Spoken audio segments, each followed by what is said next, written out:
أعوذ بالله من الشيطان الرجيم بسم الله الرحمن الرحيم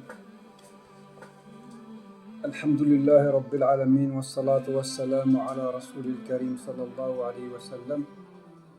الله سبحانه وتعالى وفقنا حتى جلسنا باش نستفدوا ما يفيدنا في الدنيا وفي الآخرة.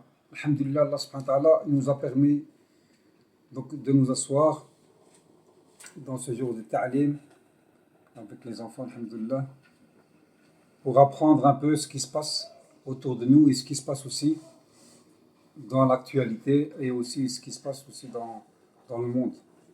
Pour que aussi les musulmans du monde entier et aussi les enfants, c'est-à-dire qu'ils ont une certaine maturité, un certain raisonnement, doivent comprendre, on doit leur expliquer en tant que musulmans et en tant que responsables, c'est-à-dire en tant que parents responsables. Voilà, ni augmenter l'animosité, ni donner de mauvaises informations. Ils doivent connaître ce qui se passe et pas juste réagir avec les émotions. Mais on doit réagir aussi avec notre foi vis-à-vis d'Allah subhanahu wa ta'ala. La première des choses, Allah subhanahu wa ta'ala dit qu'il a fait le dépôt de la foi aux cieux, aux montagnes et à la terre. Il a fait le dépôt de la foi aux cieux, aux montagnes et à la terre. Et tout le monde a refusé d'y assumer. Tout le monde a refusé d'assumer. Sauf l'homme. L'homme, il a pris la responsabilité. Et les anges, ils ont demandé à Allah, Ya Allah, il laissera-tu quelqu'un sur terre وَتَجْعَلُ فِيهَا مَا يُفْسِدُ فِيهَا وَيَسْفِكُ الدِّمَاءَ وَنَحْنُ نُسَبِّحُ بِحَمْدِكَ وَنُقَدِّسُ لَكَ قَالَ إِنِّي أَعْلَمُ مَا لَا تَعْلَمُونَ. Les anges ont demandé à Dieu, à Allah subhanahu wa ta'ala, laisseras-tu quelqu'un sur terre qui fera le désordre, qui fera couler le sang? Allah dit, je sais ce que vous ne savez pas aux anges, c'est que l'homme, il est responsable. Comme on a dit, de tout ce qui se passe sur terre, c'est l'homme qui est responsable. L'homme est quand il n'a pas la foi, il est le plus grand destructeur sur cette planète. Quand on dit qu'il va sauver la planète, c'est lui le premier qui détruit la planète. C'est pas le premier qui va sauver la planète. Et cette responsabilité incombe à chaque musulman, à chaque croyant, à chaque individu aussi sur cette terre. En disant hypocritement on va sauver la planète, alors qu'en réalité il y a des choses qui sont bien plus importantes que ça. On va passer ce sujet-là. Mais le sujet le plus important que nous on a maintenant, et le sujet d'actualité, c'est la Palestine. La Palestine occupe bien des cœurs et occupe bien des discussions passionnantes sur le monde actuel. Mais il faudrait avoir, Inch'Allah, on va essayer de faire ça, un petit historique et aussi se remémorer certaines choses. Parce que lorsqu'on parle de Palestine, on pense directement à l'antisémitisme. Quand on parle directement, quand on voit un arabe, ça veut dire qu'il est contre, c'est antisémite, direct. Non, il ne faut pas être hypocrite. Lorsqu'on parle de Palestine, on ne pense pas à l'antisémitisme directement. C'est vraiment de la mauvaise foi. Depuis plus de 1300 ans, les musulmans et les juifs, ils vivaient en paix. C'est prouvant que l'islam n'est pas une religion antisémite. Je répète bien, ce n'est pas une religion antisémite. Et voici quelques preuves historiques. Ce sont des preuves historiques. Les nazis, ils ont obligé, par exemple, ici les nazis ont obligé les États alliés à livrer les juifs de toute l'Europe, pas oublier, de toute l'Europe, à coopérer pour exterminer les juifs. Tous ces pays se sont soumis au Troisième Reich. Tous, sauf l'Albanie. Ils ont délivré plus de 2000 certificats en leur donnant une nouvelle identité. Et plusieurs familles ont accueilli des juifs chez eux pour ne pas être démasqués. 7500 juifs sont sauvés des griffes du nazisme par la Turquie, qui est un pays musulman. Des monuments ont été protégés, des synagogues ont été protégées et qui sont utilisés encore jusqu'à nos jours. Sur les 3 continents où l'islam a conquis, l'héritage juif a été protégé. Il faut bien retenir ça. Sur les 3 continents où l'islam a conquis, l'héritage juif, il a été protégé. Durant toute l'histoire, les juifs ont été chassés de la terre de Palestine. La première, une des plus connues, mais dans les livres d'histoire on n'en parle pas souvent, Nabucodonosor. Il a chassé les Juifs, il les a mis en prison, il les a chassés, il les a martyrisés. Et les derniers en date, ce sont les Byzantins. Les Byzantins ont fait pareil. Les Juifs, ils ont été, dans leur histoire, catastrophiques. Jusqu'à ce que les musulmans leur permirent de se réinstaller. Les musulmans, ils ont permis de se réinstaller, de réinstaller les Juifs, où ça? En terre de Palestine. Ouais. L'histoire de Omar ibn al-Khattab radiallahu anhu. Dans le patriarche qui était là à cette époque-là, il y avait aussi les Juifs, mais il y avait surtout les chrétiens. C'était eux les plus... Eh ben, comprendre comment est-ce que la Palestine, comment est-ce que le Quds, surtout là, parce que la Palestine c'est un pays, mais le Quds c'est un lieu saint, sacré dans l'islam, et d'ailleurs dans les 3 religions. À ce moment-là, Sidna Omar, il n'est pas retourné à Al-Quds avec une armée de 150 000 hommes, ou là 100 000 hommes, il pouvait retourner avec une grande armée. Mais ils sont partis à 2, avec une mule. Ils ont été délivrés le Quds à 2 personnes. Regardez comment est-ce que la grandeur, subhanallah al-azim, de l'armée musulmane, elle n'avait pas besoin de se déplacer. Quand ils ont été là-bas, ils ont été accueillis comme libérateurs. Le patriarche a vu Sayyidina Omar marcher avec sa mule. Et son khadim, ça veut dire celui qui était à son service, il était sur la mule. Le patriarche était étonné, il les a accueillis. Et il leur a remis les clés de Quds. Il lui a dit, comment est-ce que tu as pu savoir? Il l'a même accueilli, vraiment avec eux. Il a dit, parce que dans nos livres, on a vu qu'un homme allait venir demander les clés de Quds. Et sur le cheval, c'est pas lui qui allait être dessus, mais c'est son serviteur, celui qui est à son service. Et quand on a vu ça de chez toi, qu'on a vu ça arriver vers nous, on a su que c'était toi, ya Omar. Omar, il a dit, on a vu même dans nos livres, c'est marqué que ce sera un homme avec un libas, un qamis, qui était plusieurs fois raccommodé. Ça veut dire que ce n'est pas un nouveau vêtement. Et on remarque dans ton vêtement qu'il est plusieurs fois raccommodé. Toutes ces caractéristiques ont marqué que c'est toi, ya Omar, qui est venu.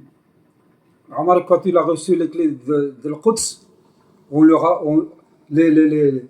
comment on appelle ça, le patriarche de cette époque-là, il a dit, on t'invite à venir faire la prière à l'intérieur, parce que c'était l'heure de la prière. Il a dit, non, moi je veux prier ici devant le temple ou l'église. Je veux pas prier à l'intérieur, de peur que plus tard, mes ancêtres prendront vos églises ou bien vos synagogues pour prier à l'intérieur. Moi je prierai devant, dans les escaliers. Et il a prié là dans les escaliers. Regardez quel respect. Regardez comment est-ce que l'islam il a respecté depuis tout le temps les lieux saints, les lieux sacrés. Jamais ils ont tué ou bien massacré des gens faibles. Jamais, jamais, jamais. Et sous l'autorité de Abu Ubaydi ibn Jarrah, radiallahu anhu, sous le califat d'Omar ibn al-Khattab, radiallahu anhu, les Juifs ils furent légitimement autorisés à revenir à la ville. C'est Abu Ubaydi ibn Jarrah, radiallahu anhu, sous le califat d'Omar, radiallahu anhu, que les Juifs furent légitimement autorisés donc, à revenir dans cette terre, dans cette ville. Et aussi, marquer un petit peu le temps, savoir que lorsque l'Andalousie musulmane était à son apogée, les Juifs sont unanimes pour dire que le judaïsme a, comme son âge, on va dire, son âge d'or, c'est là où il était vraiment à l'apogée, le judaïsme à son âge d'or, pendant cette période, que ce soit dans la culture, dans le social, dans l'intellect, dans le religieux, sous la tutelle des musulmans. C'est les musulmans. Toute nation a besoin de stabilité. Tu vois? On a tous besoin de stabilité pour pouvoir évoluer, pour pouvoir s'émanciper, pour pouvoir se développer. Ils ont profité pour développer et être par la suite des modèles pour l'âge des Lumières. Pour l'âge des Lumières. Ça aussi, c'est très important qu'on ne connaît pas dans l'histoire. Donc ils ont profité pour développer pendant cette période de stabilité, à être par la suite des modèles pour l'âge des Lumières qu'on parle tellement en France. L'âge des Lumières, avec tous les... C'est qui? C'était Maïmonide. C'était Maïmonide. Il était surnommé le petit Moïse. Parce que du fait que il était excellent dans la religion. Dans la religion, dans la médecine. Hein? Et même il soignait certains grands califes comme Salah ad-Din. C'était un grand médecin, hein, Maïmonide. Regardez comment est-ce que les musulmans et les juifs de l'époque vivaient entre guillemets en harmonie. Ils étaient sous la tutelle des musulmans, pas oublier. Et que le monde musulman n'a jamais été antisémite. Je le dis encore, on répète, on n'a jamais été antisémite. Jamais. Même dans l'histoire. Il n'y a que les ignorants qui disent ça. Ou bien les racistes. Les gens qui veulent vraiment casser du sucre sur le dos des musulmans et de l'islam et des musulmans. Que les pays musulmans ont toujours été le refuge des juifs depuis plus de 1400 ans. Regardez au Maroc, regardez en Algérie, regardez le tarikh, regardez l'histoire, regardez ce qu'ils ont laissé. Ça fait plus de 1400 ans. Et donc, lorsque les Européens on va dire, ils ont chassé en Espagne et massacré, ils sont retournés et ils ont massacré des juifs pendant l'Inquisition. Ils ont chassé les musulmans d'Espagne, ils sont retournés au Maroc, en Algérie. Et les juifs sont partis comment? Ils sont revenus avec les musulmans, habiter en Espagne. C'est pour ça qu'on retrouve des Marocains, juifs, des Algériens juifs et Tunisiens. Pourquoi? Parce qu'ils sont retenus à cette époque-là avec les musulmans. Parce que les Espagnols ont massacré les juifs. Ils se sont fait massacrer. Et même certains musulmans de cette époque-là, ils ont été chassés. Ils ne sont plus retournés. C'est pour ça qu'on appelle à un moment à combattre tous ces préjugés. Il faut combattre ces préjugés. Il faut combattre toutes ces mauvaises pensées qu'on a sur les musulmans. Qu'on met la faute du côté palestinien en disant ouais, ce sont des terroristes. Non, il faut arrêter. Les juifs, ils ont toujours été protégés par les musulmans. Et maintenant, ce qu'on remarque, c'est les juifs qui font du mal aux musulmans. Est-ce que c'est les mêmes juifs qu'avant? Je ne pense pas, non. Donc, ce qui se passe, c'est que l'opinion, comme quoi les musulmans ont toujours été, soi-disant, contre les juifs, c'est une fausse image, c'est une mauvaise opinion, ça n'a jamais été vrai. Donc, il y a des personnes qui, dans le monde, ont mis main prise sur certaines personnes, sur certaines pensées. Et ça a été véhiculé par, on va dire, le sionisme, par d'autres branches à travers le monde entier, dans les télévisions, dans les médias, pour montrer une mauvaise image de l'islam, mauvaise image des musulmans, qu'ils soient en Europe ou dans les pays arabes. Regardez, ils ne sont pas développés. Regardez si. Vous avez oublié notre histoire. On n'est pas n'importe qui. Hein. Faut pas oublier. Les musulmans ici même en Europe, même s'ils sont ignorants, vous voyez les qualités encore qu'ils ont. Ils ont encore une moralité. Hein. Hein? Et maintenant, on nous dit qu'à Gaza, ce sont eux les méchants qui frappent les juifs. Il faut remettre les pendules à l'heure, il faut remettre les choses à leur place. Gaza, ça fait 60-70 ans la Palestine est sous occupation. Quand on parle de l'Afrique du Sud, de l'apartheid, et Nelson Mandela a passé 30 ans de prison, puis quand il a été libéré, voilà, il y a eu un accord, entre guillemets, mais bon, c'est pas tout à fait clair. Mais la Palestine, pourquoi est-ce que la Palestine veut l'effacer? Voilà. C'est ça qu'il faut se dire. Il ne faut pas mettre les choses, il faut pas rendre le voleur bien et le criminel, le voleur, le criminel, quelqu'un de bien, et le type qui répond à la justice, qui essaie de répondre à la vérité, quelqu'un de mauvais. Il ne faut pas inverser les choses. Même si le prophète sallallahu alayhi wa sallam, c'est vrai, il a dit qu'à vers la fin des temps, voilà, le vrai va devenir faux et le faux va devenir vrai. Ça veut dire qu'on va interpréter les choses, on va rendre les choses, par exemple, les bonnes choses, les vraies valeurs, les morales, les bonnes, vont devenir mauvaises, et les choses mauvaises, ou bien les choses qui ne sont pas, ils vont devenir bien. Donc ils vont inverser les choses. Et on est en plein dedans.